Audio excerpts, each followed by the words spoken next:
एक मित्रों, कहानी शुरू करूं उसके पहले लाइक और सब्सक्राइब कर लीजिए।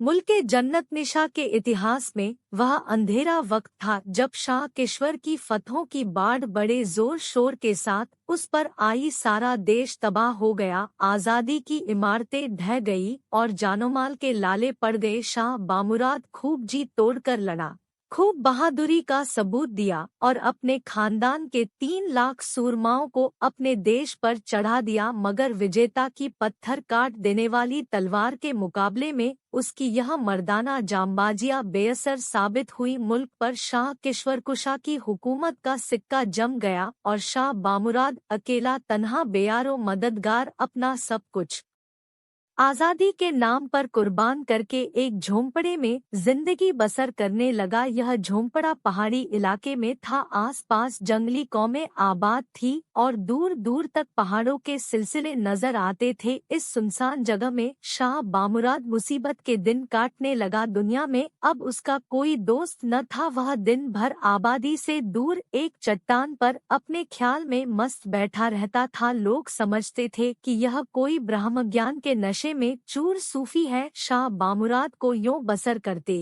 जमाना बीत गया और जवानी की विदाई और बुढ़ापे के स्वागत की तैयारियां होने लगी। तब एक रोज शाह बामुराद बस्ती के सरदार के पास गया और उससे कहा, मैं अपनी शादी करना चाहता हूँ। उसकी तरफ से पैगाम सुनकर वह अचंभे में आ गया, मगर चूंकि दिल में शाह साहब के कमाल और फकीरी में गहरा विश्वास रखता था, पलटकर जवाब न दे सका और अपनी कुंवारी नौजवान बेटी उनको भेंट की। तीसरे साल इस युवती की कामनाओं की वाटिका में एक नौरस पौधा उगा। शाह साहब खुशी के मारे जामे में फूले न समाये बच्चे को गोद में उठा लिया और हैरत में डूबी हुई मौ के सामने जोश भरे लहजे में बोले, खुदा का शुक्र है कि मुल्के जन्नत निशा का वारिस पैदा हुआ।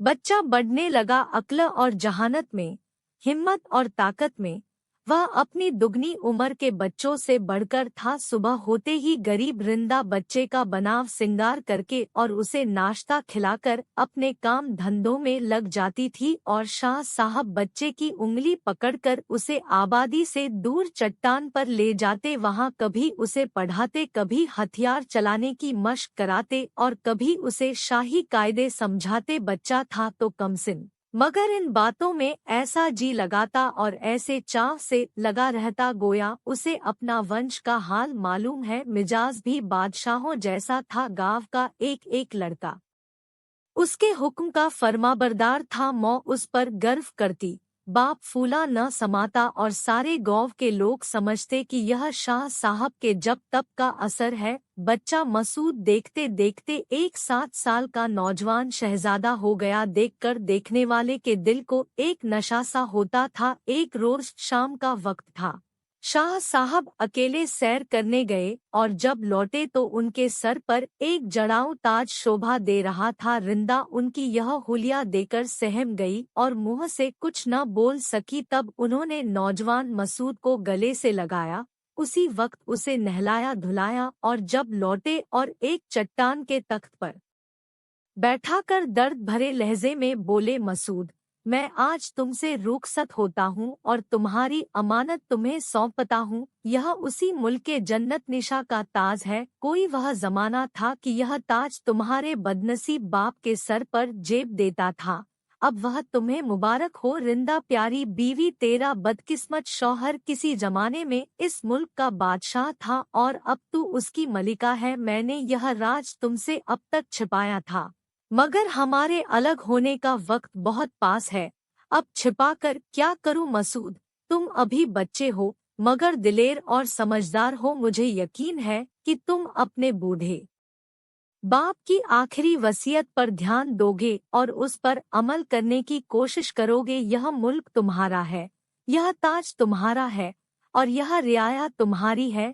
तुम इन्हें अपने कब्जे में लाने की मरते दम तक कोशिश करते रहना और अगर तुम्हारी तमाम कोशिशें नाकाम हो जाएं और तुम्हें भी यही बेसरोसामानी की मौत नसीब हो तो यही वसीयत तुम अपने बेटे से कर देना और यह ताज जो उसकी अमानत होगी उसके सुपुर्द करना। मुझे तुमसे और कुछ नहीं कहना है, खुदा तुम दोनों को खुशो-खुर्रम रखे और तुम्हें मुराद को पहुँचाए। यह कहते कहते शाह साहब की आंखें बंद हो गई। रिंदा दौड़कर उनके पैरों से लिपट गई और मसूद रोने लगा। दूसरे दिन सुबह को गांव के लोग जमा हुए और एक पहाड़ी गुफा की गोद में लाश रख दी। कहानी कैसी लगी कमेंट करके बताएं।